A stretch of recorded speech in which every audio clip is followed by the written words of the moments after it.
Hey everybody, in this video we're going to be putting together a guitar pedal from start to finish, talking about what tools we're going to use, sharing a bunch of helpful tips and tricks to make building pedals easier for you. So if that sounds interesting to you, be sure you stick around and watch this video.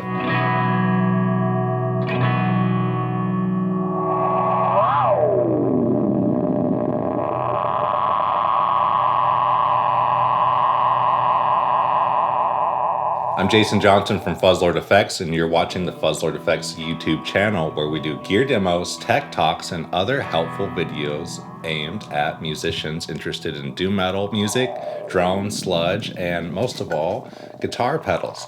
So if you haven't yet, be sure you subscribe to the channel, like this video, share it with a friend, and why don't you drop a comment below and let me know where you're watching from. And I'm curious to know if you've ever built a pedal kit or if you've built pedals in general. I look forward to talking to everybody in the comments, but be sure you check out the Instagram page at Fuzzlord Effects, fuzzlordeffects.com, or you can even check out the Fuzz Live podcast on iTunes and Spotify. So we're going to build this pedal today using just a few simple tools that we're going to talk about really quick before we get started on this build. So one of the most important tools that you can have when building guitar pedals is a good set of needle nose pliers. Another really good tool to have is a pair of wire clippers. Another really good tool to use, there's a bunch of different kinds. This is the one that I like. These are just a very simple set of wire strippers. So some of the other things we're going to be using today are some 24 gauge stranded wire that I have on a little caddy so that you can just pull the wire off as you need on a roll, and some 60-40 solder on the same sort of caddy, so you can just pull it out like that. Also, we're going to be using a soldering iron. Come in many shapes and sizes. Whatever you have will work, but I'm using a hako soldering iron that has a very small flat tip on it. It's kind of like a flathead screwdriver. And then something else that you should be aware of when you're soldering is that you need some ventilation going. So I'm working next to a window, and then just a really simple tool that I have that really helps is to take a fan and put it next to where you're going to be soldering and get a little draft going out the window, so that when you're soldering your parts onto your PCB, you can actually see the little bit of smoke getting pulled away from you. So something very important and helpful to have when you're building a pedal is the schematic or whatever document you're building from. So what I recommend doing is every time you install a part, like a resistor or capacitor, you put the part in and then you cross it off with a pencil on your schematic, and that way you know that you've done that. Something really helpful when you're putting PCBs together like this inside of a pedal, when you're actually assembling the PCB, and this is like one of my biggest tips for anyone watching right now, is that when you build these PCBs, it's easiest to build them, populate the parts in order of the height of the components. Some people like to use those PCB vices or PCB holders, and they put all the parts in and bend the leads on the back. But I think that gets a little distracting sometimes to have so many leads on the back of a pedal, especially if you're new to this, right? So what I suggest, and what we're going to do in this video, is we're going to build the PCB, this blank PCB. We're going to turn it into this PCB right on the bench, no special tools. And the whole trick is we're going to put all of our resistors in first in this PCB, flip it onto its back on the table so that they stay in there good. Then we're going to solder the backs. We're going to snip the backs of the leads off the parts, flip the PCB back over, and then install the next tallest component, which is going to be our sockets that hold the two different ICs in this pedal. The next parts that'll go in are like the little small ceramic capacitors, the little orange ones that we'll see on the inside of this pedal. And then from there, we'll install the box capacitors and then the taller electrolytic capacitors. But the whole point of that is when we're working on the table, we're going to populate our parts, flip them over onto their back like a turtle, solder the backs of the PCBs of all the little component leads, clip them after the resistors, flip it back over and start over again. So this does two things. It makes it so the parts install very easily, and it also keeps us from having so many leads sticking out of the back of the PCB, so we can get our iron in there and solder it easily. A little more time consuming doing it this way, but I really think that a lot of people will have great success following this method. It's just really methodical. and makes work very streamlined and easy for you.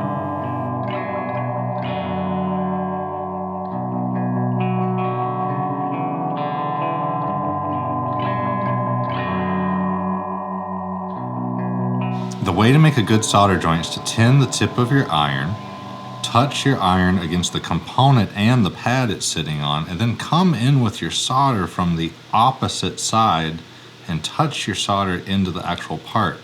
You don't want to be melting your solder against the tip, if that makes sense. So heat it up from one side, give it about 3 seconds, and then come in and touch your solder to the component from the other side. Now we have all of the resistors installed. We pushed them through the PCB, and then we grabbed the leads on the back side and we bent them.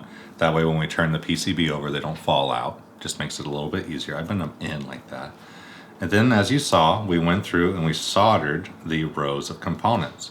So now we're going through with our snippers. And what I like to do is I just grab a hold of the leads like this, and I cut just above the pool of solder. So we got a little pool of solder with the part component, like the part lead sticking out. We're gonna cut just above the solder joint so we don't compromise the joint. So I hold the leads like this so they don't go flying across the room when I cut them. And then I take my snippers just above that solder joint and I just go through. Again, these are very sharp snippers, so be careful with your fingers. And I just go through like that and then cut them off.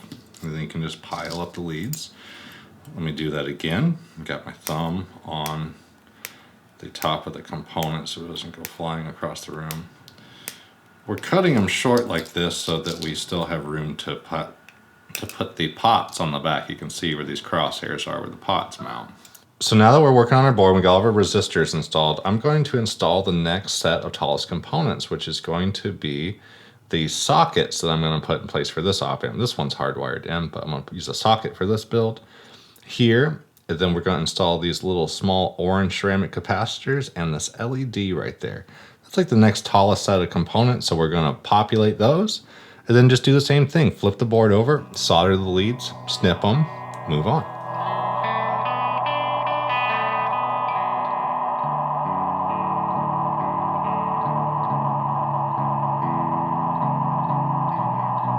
So we're putting the last couple components in, or we're installing all of these taller electrolytic capacitors. Something to keep in mind is electrolytic capacitors and some other components are polarized, meaning they have a positive and a negative.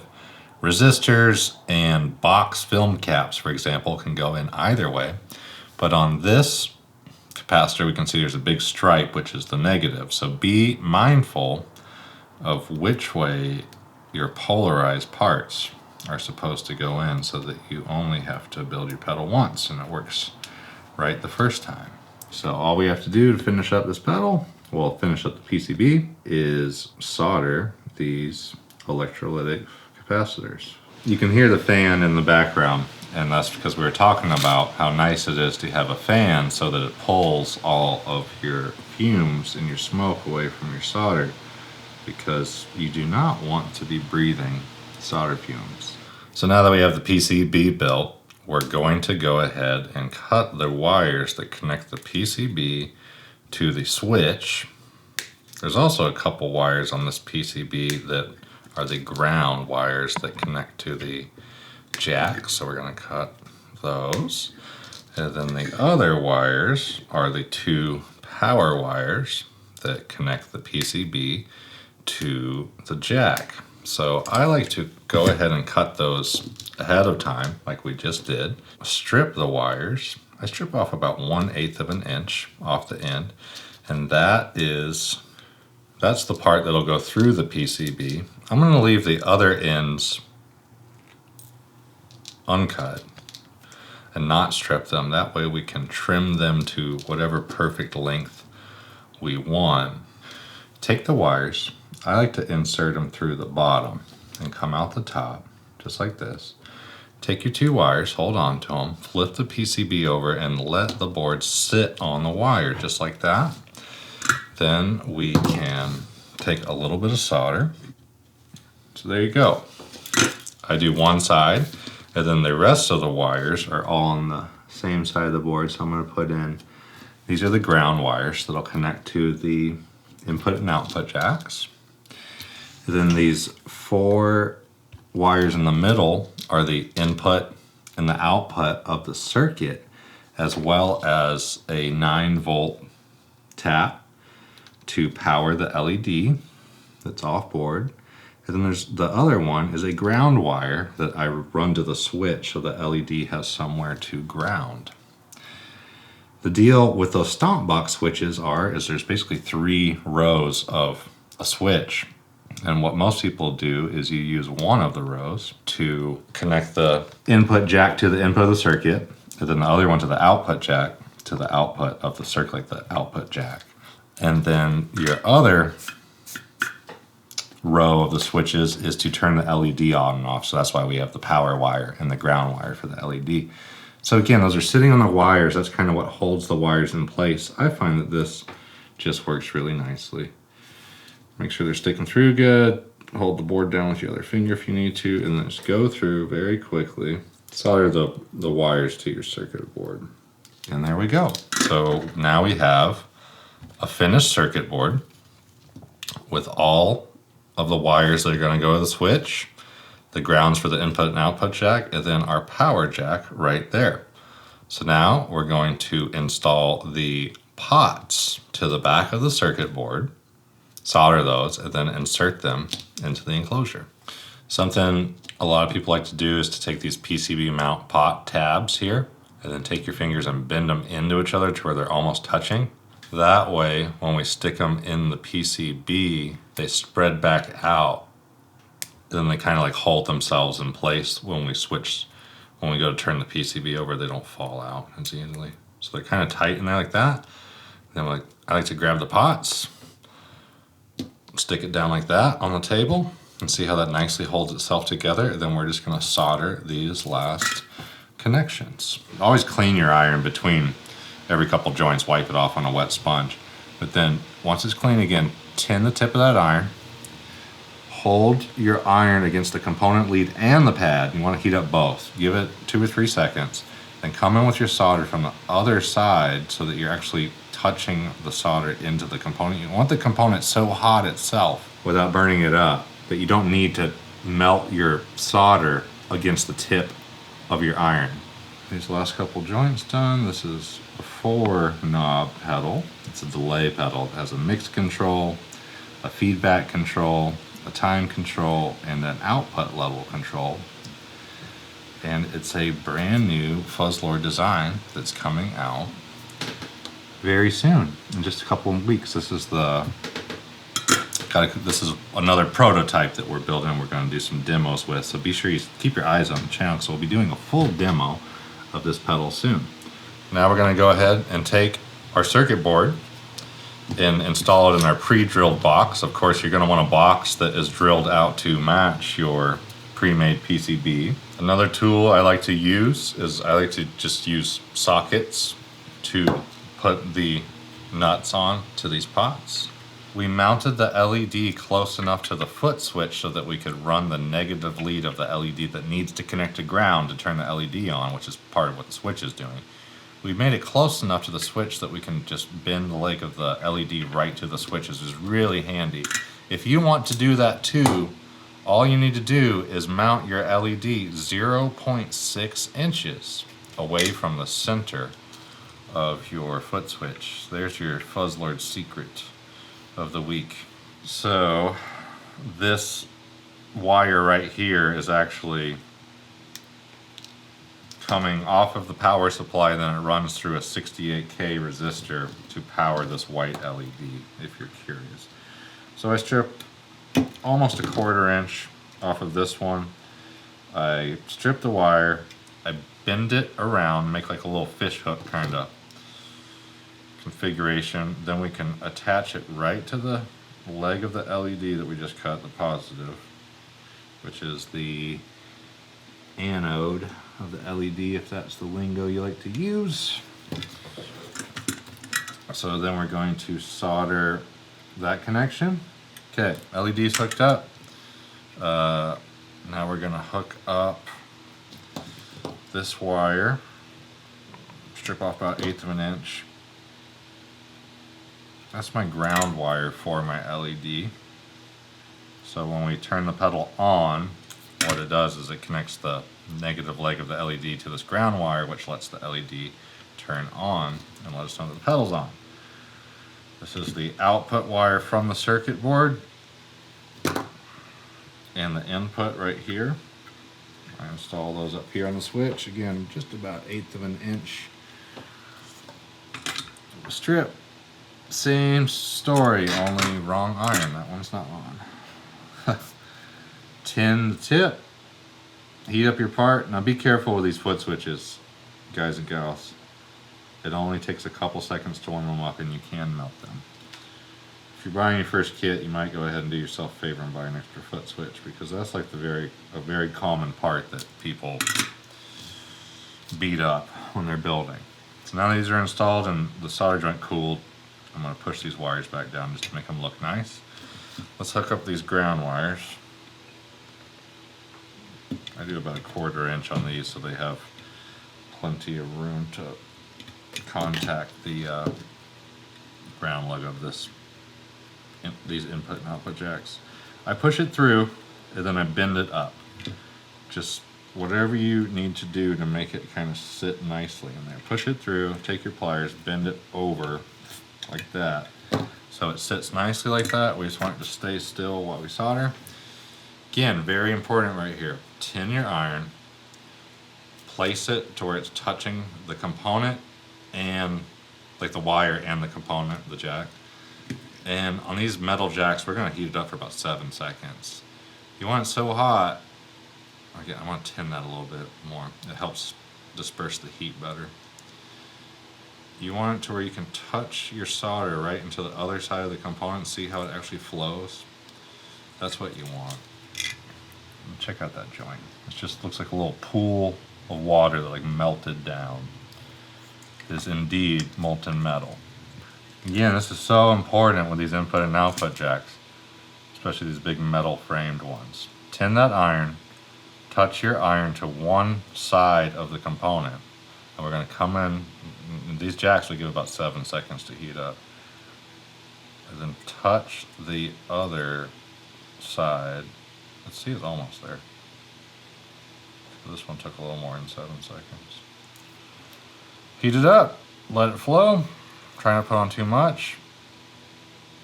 Then take it off, let it cool. Then we can see that that's a nice, shiny, clean solder joint that doesn't have too much solder, but has enough to fill up the hole.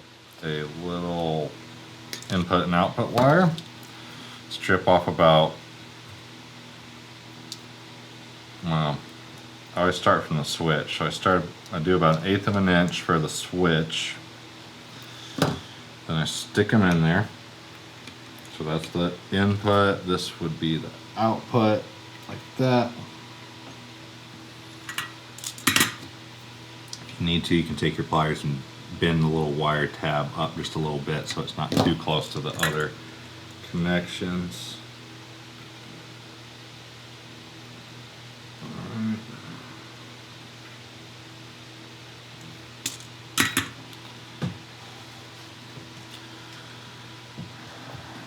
Alright, and then take the other end and push it through the jacks. Strip this one about 1/4 of an inch. Needle nose, grab it by the wire, push it down, guide it through the hole of the component and bend it over. Now that we've done that, same story. Clean your iron, tin your iron, heat up the other side of the component. Try to get a lot of surface area contact on there. You can see the metal start to kind of change color just a little bit when it's hot enough. Come in down here, do the same thing. Alright, we have just built a Fuzzlord Darkmaster pedal from beginning to end. We're going to wrap this up, put some knobs on it, and then check out what it sounds like.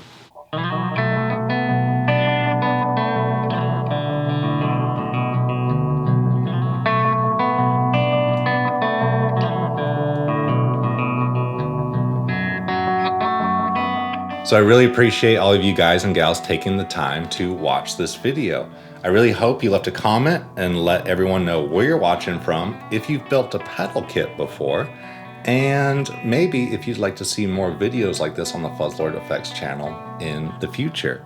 Of course, if you haven't subscribed yet, I would really appreciate it if you do.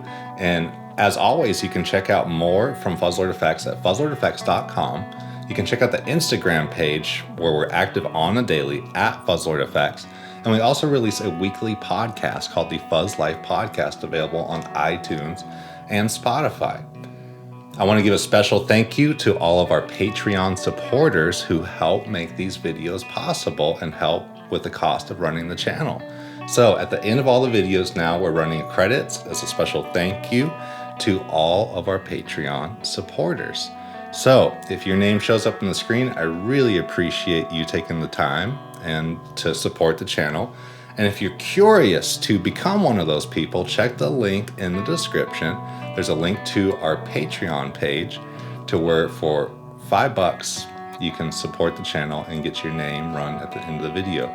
So again, I really appreciate you taking the time to watch this video. I'm Jason from Fuzzlord Effects. Don't forget to leave a comment. I try to get back to each and every one of you. And until next week, I will see you on Instagram, talk to you on the Fuzz Life podcast, and look forward to talking to you soon.